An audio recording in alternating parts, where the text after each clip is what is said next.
आणि शेवट आमचा पॉइंटेड प्रश्न असा आहे ज्याचं उत्तर सुद्धा पॉइंटेडच असावं असं आमची अपेक्षा आहे। इलेक्शनच्या काळामध्ये तुम्ही शब्द दिला होता, तुम्ही विविध ठिकाणी बोलला होता की 1500 रुपयाचा आम्ही 2100 रुपये हे आमच्या माता भगिनींना तिथं तुम्ही या योजनेच्या माध्यमातून आहे ना पॉइंटेड उत्तर आम्हाला असावं, तुम्ही ते 2100 रुपये या अधिवेशनामध्ये करणार आहात का करणार नाही असं उत्तर त्या ठिकाणी तुम्ही तिथं द्यावं।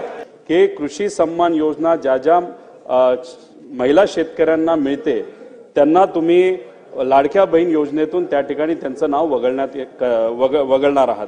आमचं एवढंच म्हणणं आहे की लाडकी बहीण योजना तुम्ही कोणासाठी आणली तर महिलांसाठी आणली। कशासाठी आणली तर महिलांना आर्थिक सक्षम करण्यासाठी आणली।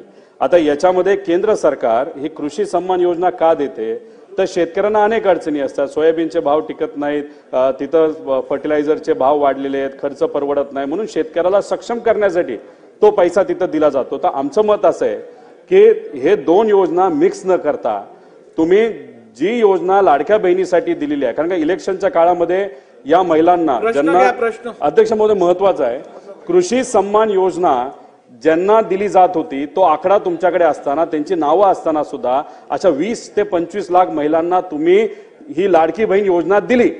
मग आता तुम्ही जर त्यांचं नाव वगळणार असाल तर कुठेतरी एक संदेश असा जातो त्यांचा वापर फक्त इलेक्शन पुरता केला।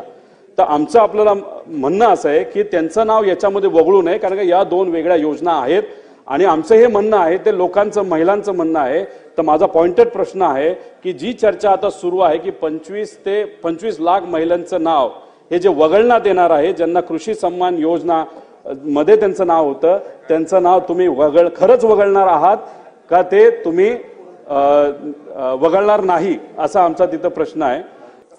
अध्यक्ष महोदय, पहिला प्रश्न जो सन्माननीय सदस्य रोहितजींनी या ठिकाणी विचारला, आम्ही ज्या वेळेला मुख्यमंत्री माझी लाडकी बहीण ही योजना घोषित केली त्यावेळेला अंगणवाडी सेविका ज्या पात्र लाभार्थ्यांचे फॉर्म भरतील त्यांना त्या ठिकाणी या संदर्भातले इन्सेंटिव्ह हे देण्यात येईल अशा पद्धतीची घोषणा केलेली होती। तरतूद ही त्या योजनेच्या अंतर्गत केली आणि जवळपास 31 कोटीपेक्षा अधिक जी इन्सेंटिव्हची रक्कम आहे ही प्रत्येक जिल्ह्याच्या महिला कार्यक्रम बालविकासचे जे जिल्हा कार्यक्रम अधिकारी आहेत त्यांच्या इथं जमा केलेली आहे आणि जवळपास 26 जिल्ह्यांपेक्षा अधिक त्या ठिकाणी जिल्ह्यांमधल्या ज्या अंगणवाडी सेविका आहेत यांच्या खात्यामध्ये ती जमा होण्याची सुरुवात सुद्धा झालेली आहे।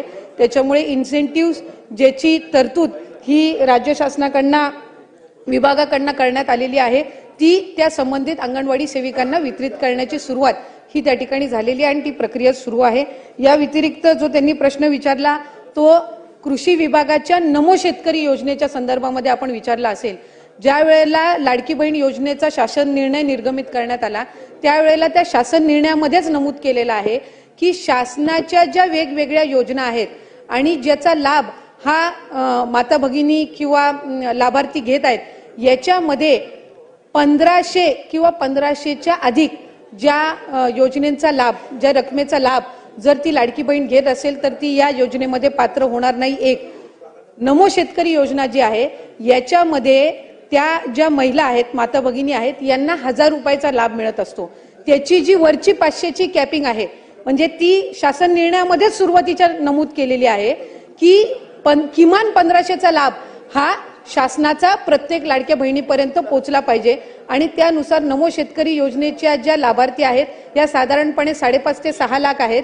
त्यांना या योजनेतून वगळण्यात आलेलं नाहीये, फक्त त्यांना 1000 रुपये हे नमो शेतकरी योजनेतून मिळतात आणि वरचे 500 जे आहेत हे आपल्या लाडक्या बहीण योजनेच्या माध्यमातून मिळत असतात। त्याच्यामुळे त्या संदर्भातलं कुठलंही वगळण्यात आलेलं नाही। 20-25 लाखचा जो आकडा आहे हा माध्यमांकडून किंवा अशाच पद्धतीने अफवांच्या इथून आलेला आहे। हा कुठलाही आमच्या विभागाने किंवा शासनाकडून आजपर्यंत तशा पद्धतीचा आकडा काही दिलेला नाही।